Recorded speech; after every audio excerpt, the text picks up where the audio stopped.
Irmãos, boa noite, graça e paz. Então vamos começar esse tempo de culto, né? Um culto de oração. Culto de oração talvez estranho, né? Porque não está vindo muita gente, né? Mas o importante é que está vindo, né? O pessoal que está vindo, e o importante é o tempo que a gente está tendo com Deus, tempo de oração, né? De buscar da palavra, de buscar colocar diante de Deus aquilo que a gente precisa, né? Confessar os nossos pecados, todo esse tempo, né? Eu queria convidar vocês, antes da gente orar, a abrir no livro de 2 Coríntios, capítulo 1. 2 Coríntios, capítulo 1, versículo 3 ao 5. Se alguém tiver sem Bíblia, tem no fundo ali. A irmã tem.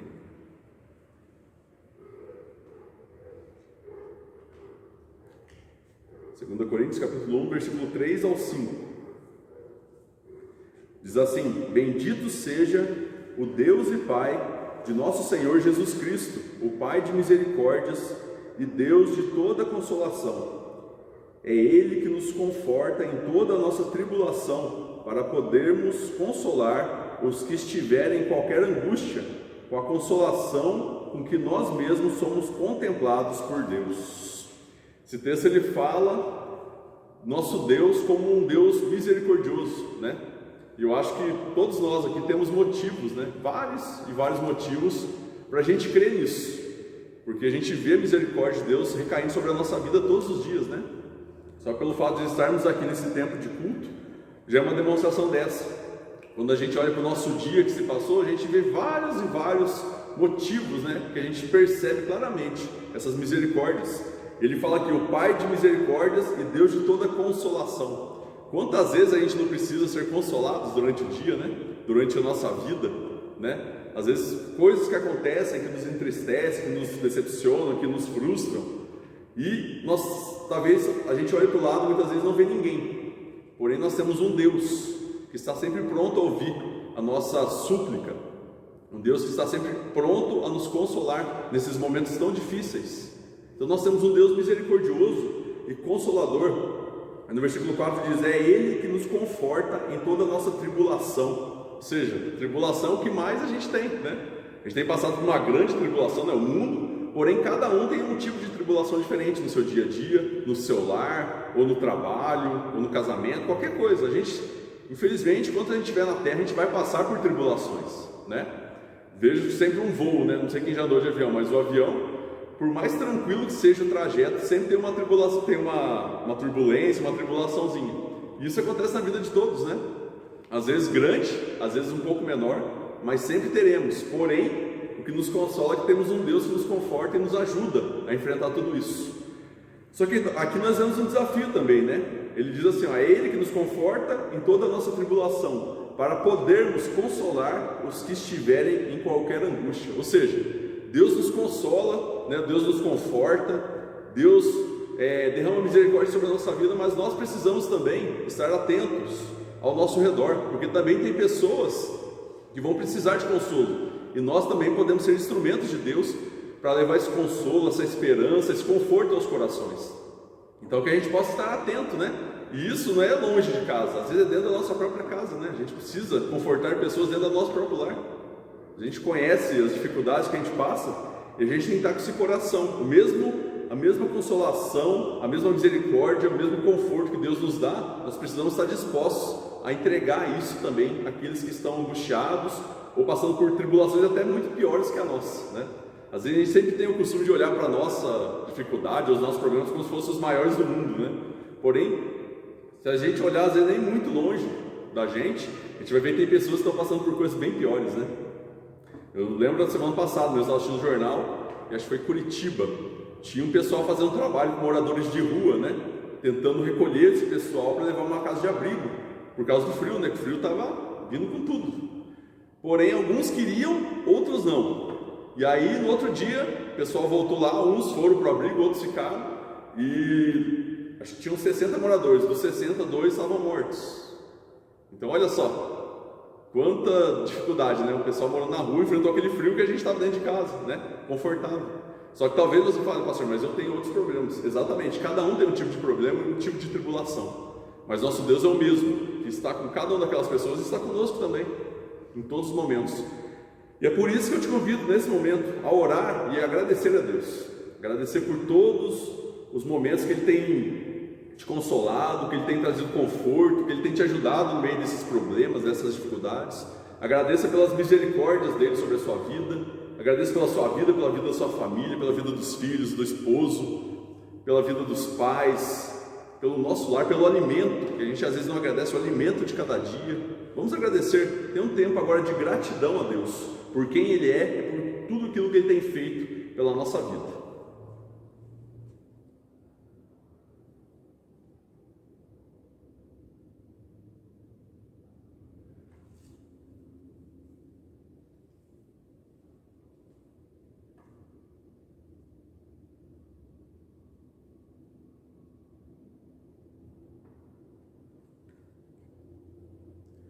Senhor, nós te louvamos, te agradecemos por esse dia que o Senhor nos deu, Pai. Te agradecemos por esse tempo que nós estamos tendo aqui de comunhão uns com os outros, mas principalmente contigo, um tempo onde a gente veio para clamar ao Senhor, para suplicar ao Senhor, para ouvir a Tua palavra e também para te agradecer, Pai. Nós somos muitas vezes ingratos porque a gente não reconhece tudo aquilo que o Senhor tem feito pela nossa vida, porque se não fosse o Senhor, nem mesmo da cama a gente levantaria. Mas estamos aqui nesse momento, Pai, para louvar e engrandecer o Teu nome e render toda a graça e toda a gratidão que só o Senhor merece, Pai, por tudo aquilo que o Senhor tem feito na nossa vida, por quem o Senhor é, um Deus que está sempre pronto a nos confortar, a nos ajudar no meio das dificuldades, das tribulações da vida, Pai. Obrigado porque em tudo nós podemos ver a Tua boa mão sobre a nossa vida. E se porventura a gente não está enxergando isso, o Senhor toque no nosso coração, que a partir de agora a gente consiga identificar nas pequenas coisas do nosso dia, Pai, a Tua mão cuidando e nos abençoando, Pai, e que nós possamos ter esse coração grato por tudo aquilo que o Senhor tem feito, Pai. Nós te louvamos, agradecemos pelos nossos familiares que aqui não estão, pelos irmãos que aqui não estão também, e por esse tempo de culto tão abençoado e preparado pelo Senhor. Obrigado pela vida de cada uma das irmãs que aqui estão, e aqueles que estão em casa também, Pai. Esteja abençoando e fale nessa noite a cada coração as Tuas verdades, em nome de Jesus. Amém. Meus irmãos, agora eu queria te convidar a abrir lá em Isaías, livro de Isaías, capítulo 57. Isaías 57, versículo 15.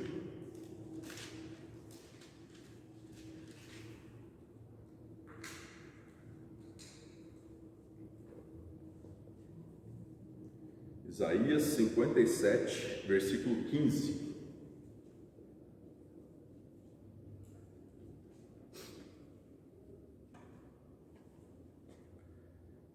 Diz assim a palavra de Deus: porque assim diz o alto, o sublime, que habita a eternidade, o qual tem o nome de santo.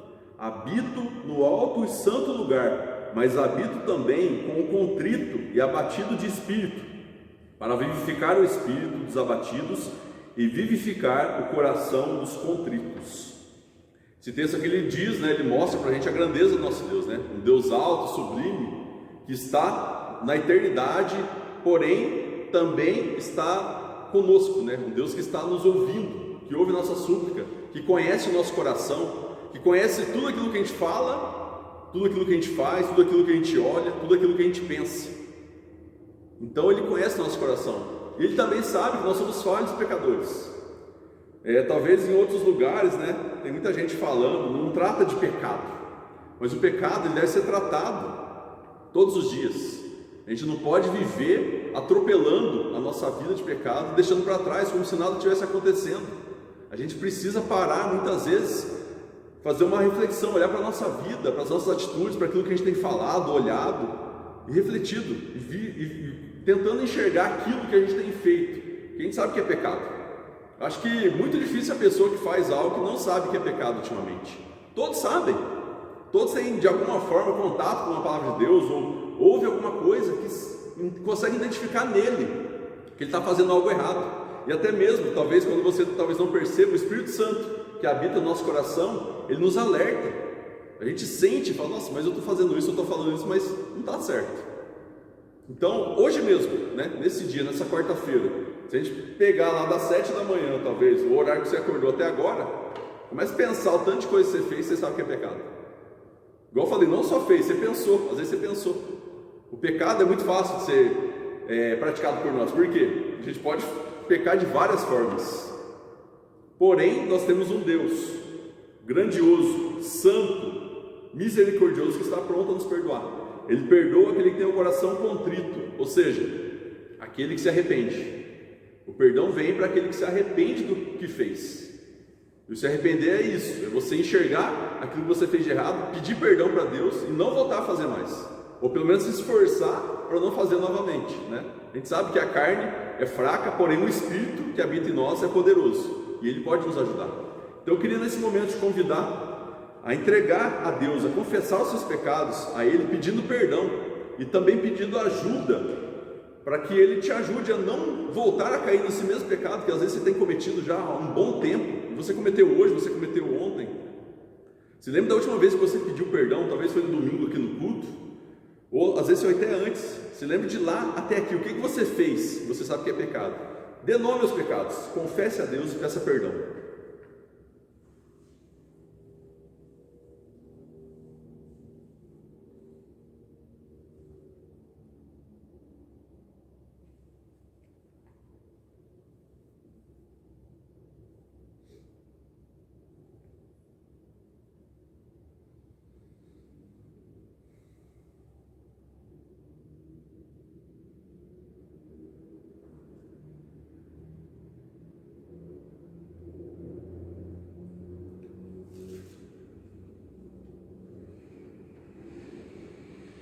Senhor, nós sabemos que estamos diante de um Deus poderoso, um Deus sublime, um Deus que habita o mais alto dos céus, mas um Deus também que reclina os seus ouvidos para ouvir as suas criaturas, as pessoas que são tão falhas e pecadoras, tão frágeis e infiéis, Pai. Obrigado porque o Senhor tem misericórdia para conosco. E nós estamos aqui, Pai, para confessar aquilo que nós temos feito, que tem transgredido a Tua lei, Pai, que tem feito com que a gente se afaste do Senhor, Pai. Aquilo que traz um peso para a nossa vida, para a nossa caminhada. É isso que nós estamos nesse momento confessando a Ti, Pai.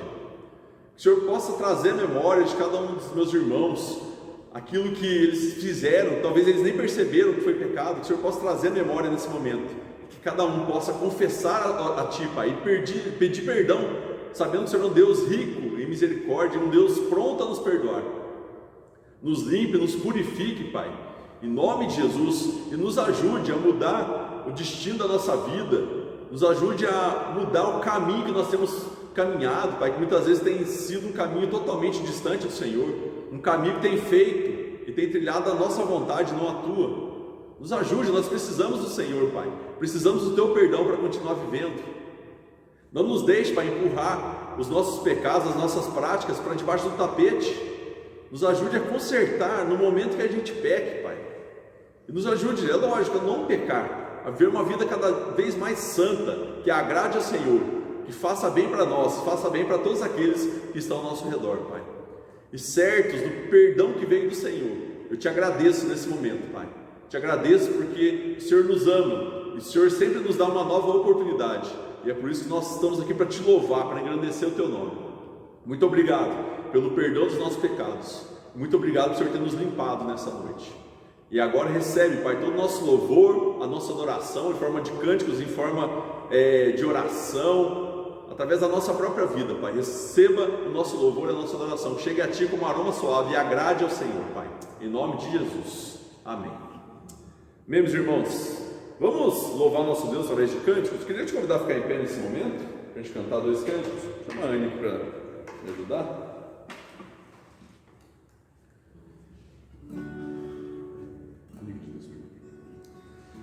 Essa música que a gente vai cantar chama Amigo de Deus. Ela diz que não existe nada melhor do que ser amigo de Deus. Nós temos várias amizades durante a nossa vida, né? Algumas muito boas, aquelas fiéis, aquelas que talvez estão distantes da gente, né? Eu falo por mim mesmo, né? A gente tem vários amigos lá na nossa cidade. A gente tem feito muitos amigos aqui, né? Então a gente vê que a amizade com outras pessoas é muito importante. Porém, a maior amizade que nós precisamos buscar na nossa vida é a amizade com o próprio Jesus Cristo. E essa música, ela fala sobre isso. Não existe nada melhor do que ser amigo de Deus. Caminhar seguro na luz. Esse amigo é aquele que caminha conosco e ilumina o nosso caminho, para que a gente não caia em lugares perigosos, mas viva um caminho e trilhe um caminho seguro.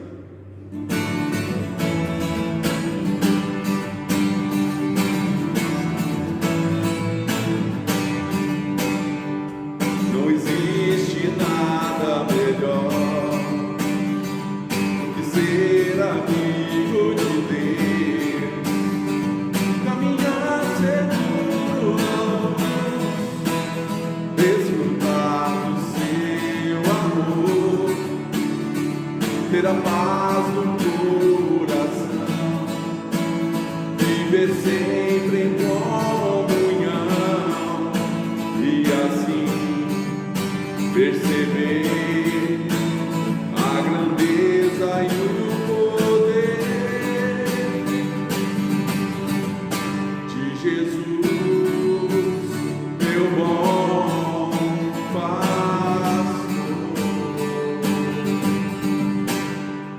Não existe nada melhor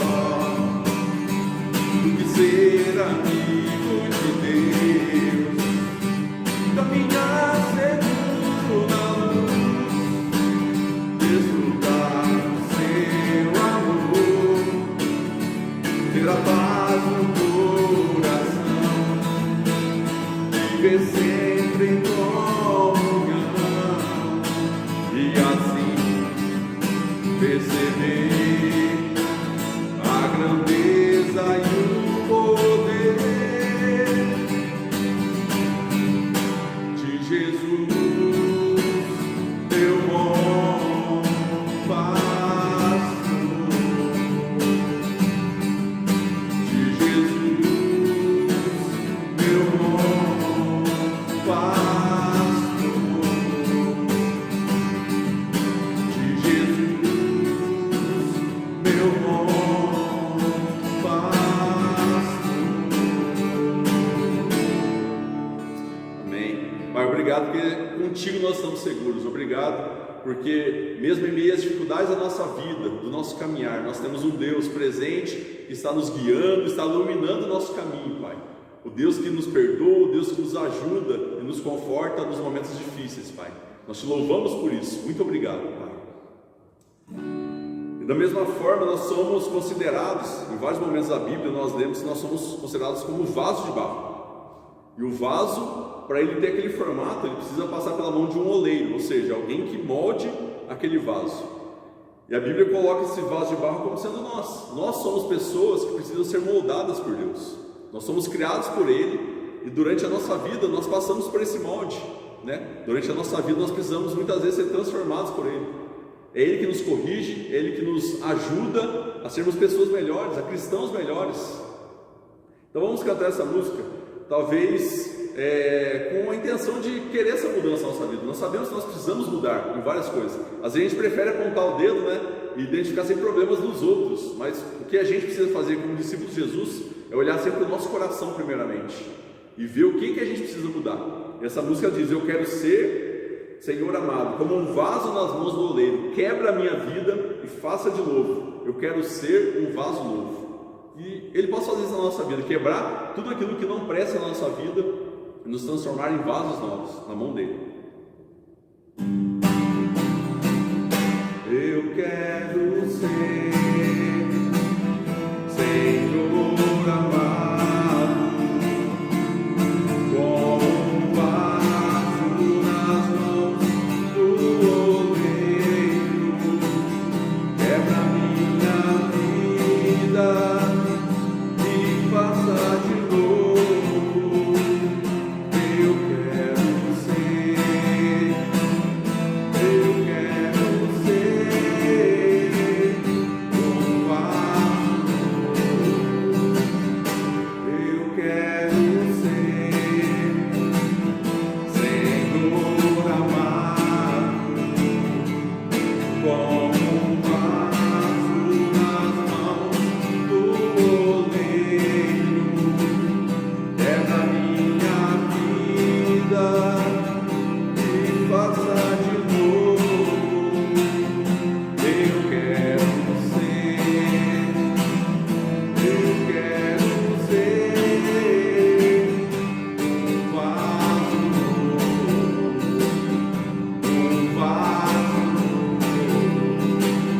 um vaso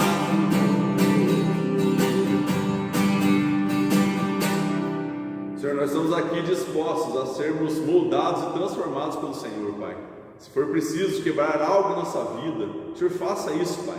Por mais que isso às vezes doa, Pai, que a gente fique incomodado, mas que a Tua vontade seja feita nas nossas vidas, Pai. Nós possamos ser moldados e a nossa aparência possa ser igual a de Jesus. Nos ajude a sermos cada vez mais parecidos com Ele, Pai. porque assim as pessoas que estiverem ao nosso redor vão ser abençoadas e o teu coração vai se alegrar com a nossa vida, Pai. Nós estamos aqui para vivermos uma vida que te alegre, uma vida que demonstre amor ao Senhor. E é isso que nós queremos. Nos transforme, nos molde a cada dia. É o que te pedimos e te agradecemos em nome de Jesus. Amém. Meus irmãos, pode se sentar. Obrigado, Ana. Bênção de Deus. Irmãos, vamos para a palavra de Deus mais uma vez. Abrindo em 2 Coríntios novamente, agora no capítulo 4. 2 Coríntios capítulo 4, nós vamos ler do versículo 7 ao 15.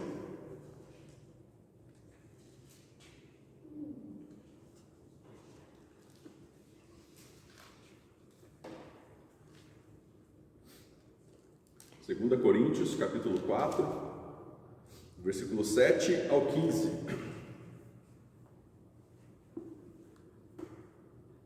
Uma das muitas cartas, né? Da segunda carta que Paulo manda à igreja de Coríntios, né? E na verdade com essa intenção de ensiná-los várias coisas e ensinar a ser uma igreja moldada, né? E parecida com Jesus, né? Porque às vezes a gente olha para uma igreja, por exemplo, Coríntios, você vai ler o texto, você vai ver que existem vários problemas nela. Só que às vezes a gente esquece de olhar para a nossa vida, a nossa igreja também tem vários problemas. Porém, todas as igrejas, tanto Coríntios quanto a nossa, são igrejas amadas por Deus. E quando Ele nos traz essas lições, é porque Ele nos ama e quer nos corrigir, e quer nos transformar em algo melhor, né?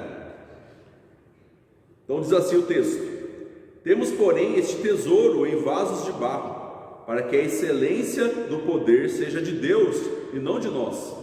Em tudo somos atribulados, porém não angustiados, perplexos, porém não desanimados, perseguidos, porém não desamparados, abatidos, porém não destruídos, levando sempre no corpo o morrer de Jesus, para que também a sua vida se manifeste em nosso corpo, porque nós que vivemos somos sempre entregues à morte por causa de Jesus, para que também a vida de Jesus se manifeste em nossa carne mortal. De modo que em nós opera a morte, mas em vós a vida. Tendo, porém, o mesmo espírito da fé, como está escrito: eu criei, por isso é que falei. Também nós cremos, por isso também falamos, sabendo que aquele que ressuscitou o Senhor Jesus também nos ressuscitará com Jesus e nos apresentará convosco. Porque todas as coisas existem por amor de vós, para que a graça, multiplicando-se, torne abundantes as ações de graças por meio de muitos, para a glória de Deus. Amém. Como eu falei um pouco antes da canção, né, que a gente acabou de cantar, na Bíblia, em vários momentos, né, somos chamados de vasos, né? E nesse texto não é diferente. Paulo aqui falando com a igreja de Coríntios, né? Ele também considera essa igreja como um vaso de barro. E por que Paulo estava dizendo isso? Ele se colocou como sendo um vaso de barro e também essa igreja, porque ele traz para si aqui, né, a humildade de mostrar que ele, por mais feitos que ele tivesse feito, né, a gente sabe que Paulo fez muitas obras, né? Foi aquele que persistiu, né, que caminhou com Jesus, que plantou igrejas, que evangelizou, que chegou a morrer por Jesus Cristo, né? Sabemos que ele não queria a glória por isso. Ele se coloca como um vaso, por quê? O vaso é algo frágil, o vaso é algo feio, um vaso de barro é algo que pode se quebrar a qualquer momento. Porém, ele coloca aqui o Evangelho, ou seja, a mensagem de Jesus, ele coloca como sendo o conteúdo desse vaso. E isso sim é aquilo que verdadeiramente tem importância. Ou seja, isso acontece conosco. Nós, ele coloca isso para a igreja e para nós hoje, porque nós também somos vasos. Somos frágeis, somos imperfeitos, né? E carregamos dentro de nós um conteúdo que é poderosíssimo, que é o próprio Evangelho, que, ou seja, as boas novas de Deus, que é a mensagem da morte e ressurreição de Cristo. Essa mensagem que traz vida, que trouxe vida no decorrer da história e ainda traz vida hoje. E não é uma vida qualquer, é uma vida abundante, uma vida eterna. Nós também somos condutores, né, desse tesouro tão importante. E ele coloca aqui, nós como vaso e o Evangelho como o quê? Um tesouro. ou seja, algo muito valioso, né? E ele coloca que o vaso em si mesmo pode ter pouco valor, mas o conteúdo é precioso demais para ser desprezado. O vaso não tem valor. O que ele quer enfatizar aqui para aquela igreja, falar, nós temos pouco valor. Nós temos a mensagem, mas não somos nós que somos importantes, mas sim a mensagem que a gente leva conosco. Por que ele está dizendo isso? Para quebrar muitas vezes o nosso orgulho. As pessoas acham que por serem cristãs, por conhecerem o Evangelho, conhecerem Jesus, elas são melhores, elas são superiores, mas não é isso. O que é realmente superior, o que é excelente é aquilo que a gente leva no nosso coração, que é o Evangelho. Não somos nós somos falhos, pecadores. Nós falhamos, acabamos de pedir perdão pelos nossos pecados porque a gente falha. Agora a mensagem que nós trazemos sim é perfeita, e aqui ele mostra o contraste, né, entre o glorioso Evangelho e a indignidade e a fragilidade dos seus proclamadores, ou seja, nós, aqueles que proclamam o Evangelho, são frágeis e indignos, porém o Evangelho é glorioso. Eu coloquei aqui, o homem é apenas um vaso de barro frágil, quebradiço e barato, mas dentro desse vaso existe um tesouro que é de inestimável valor, que é o Evangelho. O Evangelho todos nós conhecemos, são as boas novas de salvação. O mundo caminhava para a morte eterna, numa escuridão, em trevas, porém Jesus Cristo foi enviado por Deus para nos trazer luz, nos trazer vida, e uma vida abundante aqui na terra. Tem gente que, Jesus veio aqui para nos salvar, para a gente não ir para o inferno na eternidade, e se resume a isso. Se fosse isso, já seria o suficiente, mas ele fez a mais. A nossa vida é abundante, ou seja, a nossa vida é boa aqui na terra, quando estamos caminhando com ele também. A nossa vida eterna começa na terra, não é somente depois da nossa morte. O que a gente faz aqui na terra já vai refletir na eternidade. E esse Jesus é aquele que nos abençoa ainda em vida. Mesmo sendo fracos, Deus nos usa para transmitir o seu Evangelho e para mostrar, quebrar o nosso orgulho e mostrar que o poder é dele. Não sei se você já teve o privilégio de pregar o Evangelho para alguém. E às vezes quando a gente está fazendo isso, o que a gente tem que ter no coração é exatamente o que Paulo está dizendo. Nós somos instrumentos de Deus. O vaso aqui, ele carregava dentro dele o tesouro, mas ele era somente um instrumento para carregar aquele tesouro. E a mesma coisa que acontece comigo e com você. A gente tem a mensagem que pode trazer vida às pessoas, porém, não somos nós que somos importantes, porque transmitimos essa mensagem, mas é aquilo que a gente está transmitindo. Isso, aí a gente tem que ter isso em mente, porque nós não somos poderosos, mas Deus e a mensagem dele é poderosa. Aqui eu vejo que a glória não está no vaso, mas sim no tesouro. É preciso concentrar-se no tesouro, não no vaso. Ou seja, o foco não deve estar sobre o instrumento que prega a mensagem, mas no conteúdo dela. Às vezes a gente vê pessoas querendo pregar e querendo se mostrar, né? Porque eu sei, porque tem uma denominação que às vezes aparece lá pregando, mas como se fosse tipo eles salvando a pessoa. E não é isso. E é uma denominação grande que prega em vários canais, vários lugares. Só que eles trazem uma mensagem diferente daquilo que Paulo está dizendo na Bíblia, que é a palavra de Deus. Ou seja, o importante não é o vaso, o importante é aquilo que está dentro, o tesouro, que é o Evangelho. A gente tem que ter isso muito forte na nossa mente. O vaso é perecível, mas o Evangelho é indestrutível. Perecível porque uma hora o vaso, quem tem vaso de flor em casa sabe, né? Uma hora você esbarra, quebra, uma hora ele começa a trincar por causa da umidade, né? Ou seja, ele é perecível, uma hora ele vai acabar, como a nossa vida, uma hora a gente vai acabar. Porém a mensagem que a gente carrega, ela é indestrutível, ou seja, ela vai perdurar para a eternidade.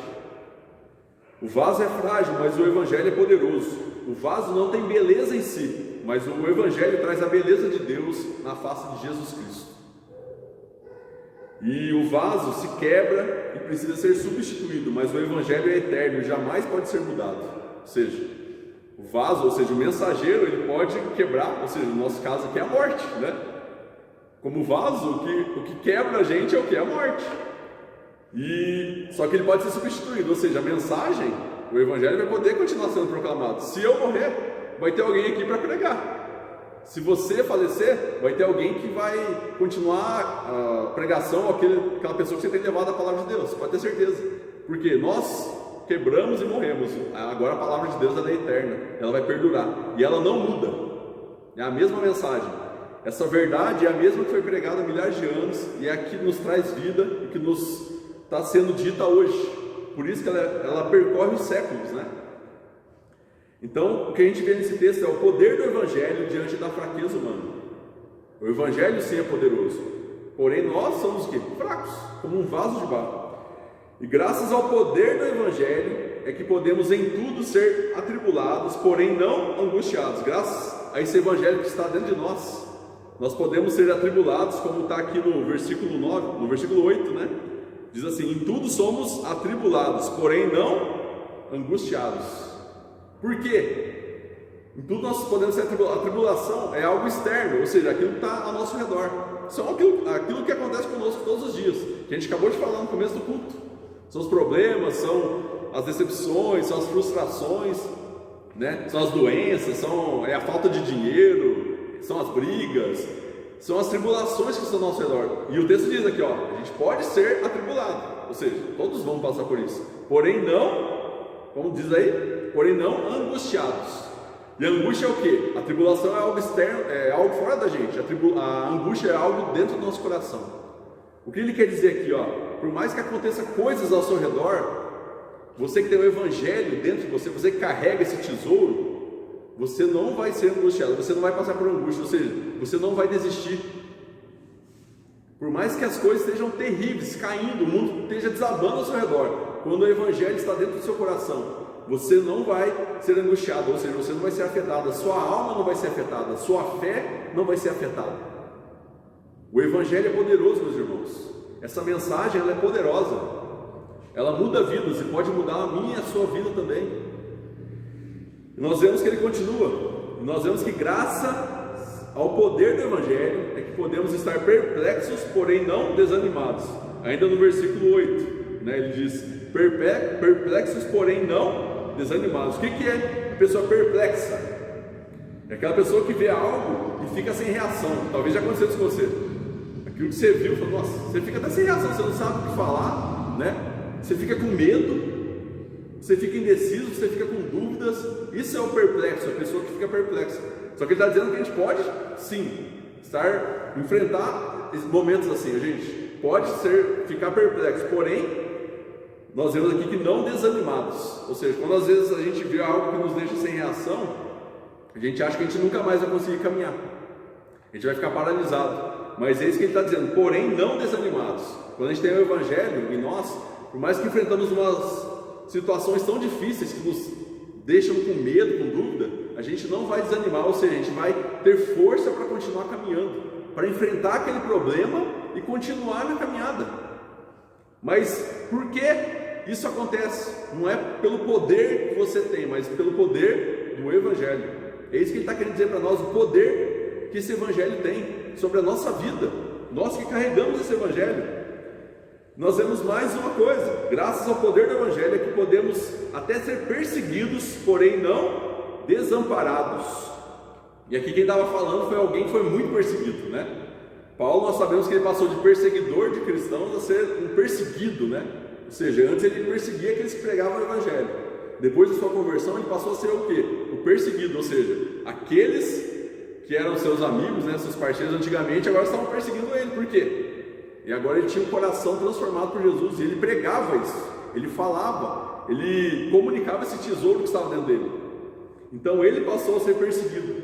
Porém, em momento algum, Paulo, ele reclama por estar sozinho. Por mais que as pessoas, cidades, exércitos estavam atrás dele, chicoteando ele, apedrejando ele, prendendo ele, nunca ele reclamou de estar sozinho. Nós vemos até o exemplo dele, né, com Silas, né, lá na cadeia, um momento tão difícil, alguém preso, talvez com medo até de ser condenado à morte no outro dia. O que ele estava fazendo? Cantando e louvando a Deus, e orando. Sabe por quê? Porque ele sabia que mesmo sendo perseguido, ele não estava desamparado. E é isso que nós devemos ter em mente também, meus irmãos. Por mais que pessoas te persigam porque você é cristão, isso acontece às vezes dentro da nossa própria casa, né? Convivi por vários tempos, na verdade, vários anos, né?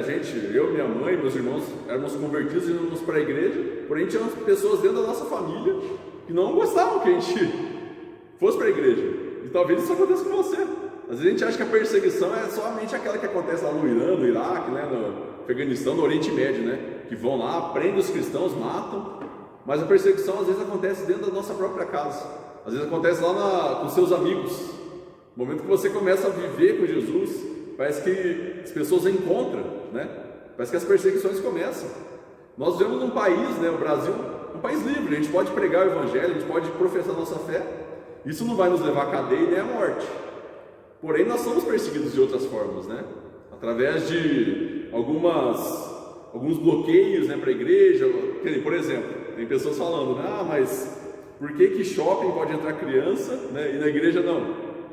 Eu ainda não vejo como uma perseguição, mas são coisas que é para a gente pensar, na verdade. Porque muitas coisas funcionam e a igreja às vezes não pode funcionar. Por que a igreja tem algumas coisas, alguns lugares que eles não podem ir, a gente não pode ir e outras pessoas podem. De alguma forma nós somos perseguidos. Porém, o que nós temos que ter em mente, nós não estamos sós. Nosso Deus está conosco. Da mesma forma que estava com Paulo, até mesmo no momento difícil. Estava sendo apedrejado, como que Deus estava com ele? Estava com ele, meus irmãos. É Deus quem deu força para ele continuar, porque depois de tanta humilhação, depois de tanto sofrimento, tanta perseguição, ele continuou caminhando. Ele não negou a fé dele. Às vezes a gente, talvez, igual eu falo, né? Às vezes, por não ter perseguição, a gente acaba sendo uns crentes meio fajutos. Eu falo, por quê? A gente não tem aquela pressão de ser crente de verdade. E eu penso, nossa, será que se acontecesse o que acontece, por exemplo, lá no Oriente Médio, aqui no Brasil, será que os crentes aqui aguentariam? Chegar na sua frente com uma arma e falar, você nega a sua fé, você morre. Será que a gente conseguiria continuar firmes na fé? Porém, meus irmãos, Deus está conosco. Essa é a nossa confiança. E é isso que nos dá força para continuar nessa caminhada, nessa luta. E nós vemos também aqui, que ele diz, graças ao poder do Evangelho, é que podemos estar abatidos, mas não destruídos. O abatido é quando nós estamos fracos, cansados, nos arrastando. É como o vaso que está trincado, sujo, faltando um pedaço. Porém, ele continua servindo para carregar o tesouro. É isso que Paulo está dizendo. Fala, por mais que vocês estejam abatidos, por mais que você talvez seja abatido pelos problemas, você se sente fraco, né? Você se sente talvez cansado, você parece que está se arrastando durante a vida. Mas o que ele diz aqui, mas não estão destruídos. Ou seja, você ainda está vivo, você ainda serve para alguma coisa. Enquanto nós tivermos vida, nós podemos ser esse instrumento de Deus, meus irmãos, para carregar esse tesouro tão precioso. Mas porém ele estava dizendo que isso acontece para aqueles que têm esse evangelho dentro de si. Porque aquele que não tem, quando ele se abater, o que acontece? Ele já entrega os pontos, né? Ele vai se entregar e não vai caminhar mais. Nós vemos pessoas fazendo isso, né? Ao nosso redor, às vezes. Até a gente talvez já pensou em fazer isso, né? Mas a vida está difícil, eu estou cansado dessa situação, estou cansado de sempre enfrentar isso, eu acho que eu vou desistir de tudo. Porém, a gente não desiste, por quê? Porque tem o poder do Evangelho que está sobre nós, meus irmãos. A mensagem e aquilo que Jesus fez está em nós, e é isso que nos dá vida, isso que nos dá força para prosseguir. Isso pode fazer diferença na sua vida. E graças a esse poder do Evangelho é que nós conseguimos superar os sofrimentos por crer em Jesus Cristo. Crer em Jesus é algo excelente que nós precisamos fazer, porém ele traz sofrimentos. Aquele que fala que se você se converter, caminhar com Jesus, você nunca mais vai sofrer, está errado. Ao contrário, o que Paulo diz aqui é que aquele que crê e que serve a Jesus, esse vai sofrer. Porém, a gente sabe que nós sofremos, mas nós temos alguém que está nos ajudando em todos os momentos.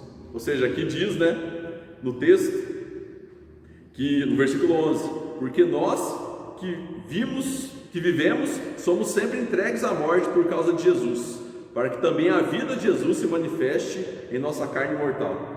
Ou seja, nós temos risco de morrer por Jesus, mas o principal é que Ele vive em nós. E mesmo que nós morrermos aqui na terra, nós viveremos com Ele eternamente. E essa deve ser a nossa esperança. E Paulo, ele vivia sem medo, por quê? Ele sabia que o viver era muito bom, mas o morrer era o que? Ele fala, morrer é lucro. Ou seja, ele está perto de Jesus. E às vezes a gente deixa de falar Jesus, viver com Jesus por medo da morte, por medo de sofrer as consequências de caminhar com Jesus. E o sofrimento às vezes tem a ver até com, sabe com o quê? Com renúncias. Porque a gente sabe que quando a gente decidir por caminhar com Jesus, a gente tem que deixar um punhado de coisa para trás. E talvez sejam coisas que você goste. E quando a gente tem que deixar coisas que a gente gosta para trás, a gente sente dor, a gente sofre. Mas, meu irmão, a caminhada é essa. Porém, você vai deixar coisas que talvez você vai sofrer no primeiro momento, mas depois você vai ver que isso não vai fazer falta para você, porque Jesus Cristo, Ele supre todas as nossas necessidades. Aí eu coloquei aqui: a caminhada cristã não é indolor, ou seja, a gente vai passar por dores. Ser cristão não é pisar em tapetes aveludados, mas cruzar desertos abrasadores. Ser cristão não é ser aplaudido pelas pessoas, mas carregar no corpo as marcas de Jesus Cristo. Isso é ser cristão, meus irmãos.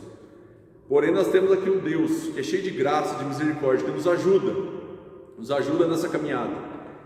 E é Ele quem nos dá o privilégio, de carregarmos em nós esse tesouro tão valioso. Que eu e você, mesmo sendo vasos tão frágeis, tão imperfeitos, que nós possamos carregar, e não somente carregar esse tesouro, mas que a gente possa anunciar esse tesouro que nós carregamos, que é o Evangelho, a todas as pessoas.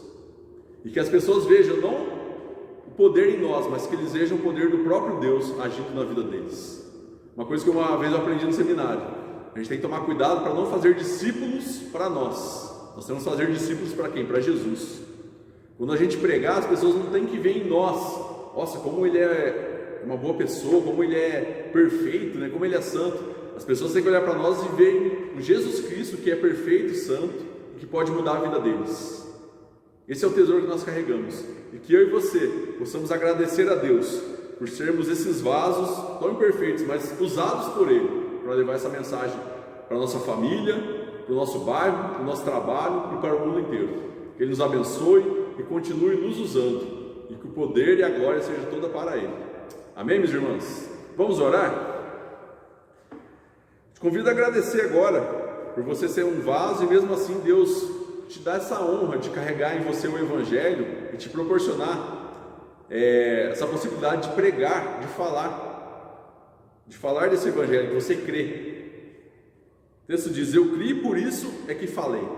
Nós só falamos, meus irmãos, porque nós cremos nesse Evangelho. Nós sabemos que aquilo que aconteceu, aquilo que está relatado na Bíblia não é uma história, mas são fatos reais que aconteceram, que podem mudar vidas, da mesma forma que a nossa foi mudada.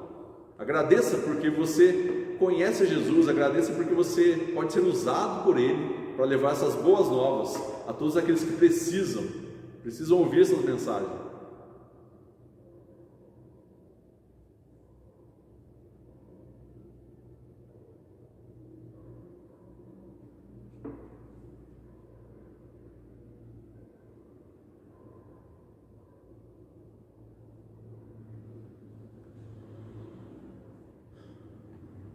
Querido Deus, nós te louvamos, te agradecemos, porque mesmo sendo pessoas imperfeitas, falhas, como vasos de barro, o Senhor nos usa, Pai, para levarmos algo tão valioso, que é o Evangelho, que são as boas novas, que é aquela mensagem vinda do Senhor, que traz vida àqueles que estão mortos, Pai. Obrigado por essa honra, obrigado por esse privilégio, Pai, que nós, durante a nossa vida, a gente possa falar e pregar aquilo que nós temos vivido, Senhor. Que nós possamos começar na nossa casa, dentro do nosso lar, pregando para os nossos filhos, para os nossos cônjuges, para os nossos pais, e também que isso se espalhe, Pai, através da nossa vida, para aqueles que estão ao nosso redor, os nossos amigos, os nossos parceiros de trabalho, os nossos vizinhos, que eles possam, Pai, ouvir essa mensagem que um dia transformou a nossa vida, também possam ter a vida deles transformadas pelo Senhor, Pai. Sabemos que a caminhada cristã não é fácil, mas temos um Deus que está conosco, Pai. Nós não estamos desamparados, nós estamos assistidos, nós estamos caminhando ao seu lado. O Senhor está conosco, nos amparando, nos ajudando, nos confortando, e é isso que nos dá força para prosseguir, Pai, pela Tua presença na nossa vida. Te agradeço, Pai, por tudo isso, te agradeço pela vida de cada uma das irmãs que aqui estão, Pai. Fortaleça a vida delas, fortaleça a fé delas, Pai. Ajude cada uma delas nas dificuldades do dia a dia, nas tribulações, que a Tua palavra possa fazer sentido a elas, Pai. Que o Senhor possa usar também a vida delas para proclamar as Tuas verdades. Assim também, que o Senhor fortaleça e abençoe aqueles que estão em casa neste momento, Pai. aqueles que não puderam vir por algum motivo, aqueles que estão impedidos de vir por causa da pandemia, que em tudo o Senhor possa abençoá-los, protegê-los, livrá-los do mal e usar a vida deles, Pai. Nos use como vasos para levar esse tesouro tão abençoado e tão valioso. Em nome de Jesus nós oramos e te agradecemos. Amém. Amém, minhas irmãs? Deus possa abençoar a sua vida e possa te usar, em nome de Jesus. Aqueles que tiverem algum pedido, algum motivo de oração, podem mandar, no WhatsApp, a gente vai orar, como a gente tem feito. E se você talvez queira, também compartilhar algo que você não queira compartilhar com outra pessoa, pode compartilhar. Temos um grupo também das mulheres, aqui no caso tem quatro mulheres, por isso que até eu estava falando da Maria, acho que a Anne não participa, a dona Eunice também não, mas a Vanessa está tendo agora um tempo de quinta-feira, à tarde e à noite, com as mulheres online, pelo WhatsApp. Então tem sido um tempo onde as mulheres também podem compartilhar seus pedidos, conversar um pouco, desabafar às vezes e aprender um pouco de Deus. Então fica também a opção, você que quer participar, manda o WhatsApp, que ela te chama e você participa da reunião. Amém, meus irmãos? Vamos ficar de pé para receber a bênção? Posso ter uma noite abençoada, uma quinta-feira abençoada na presença de Jesus. E agora que a graça maravilhosa do nosso Senhor e Salvador Jesus Cristo, que o amor e a misericórdia do nosso Deus, nosso eterno Pai, que as virtudes, o poder e a proteção do Espírito Santo repousem sobre todos nós e sobre todo o povo de Deus espalhado sobre a face da terra, hoje e para todos sempre. Amém. Meus irmãos, Deus abençoe e vão na paz.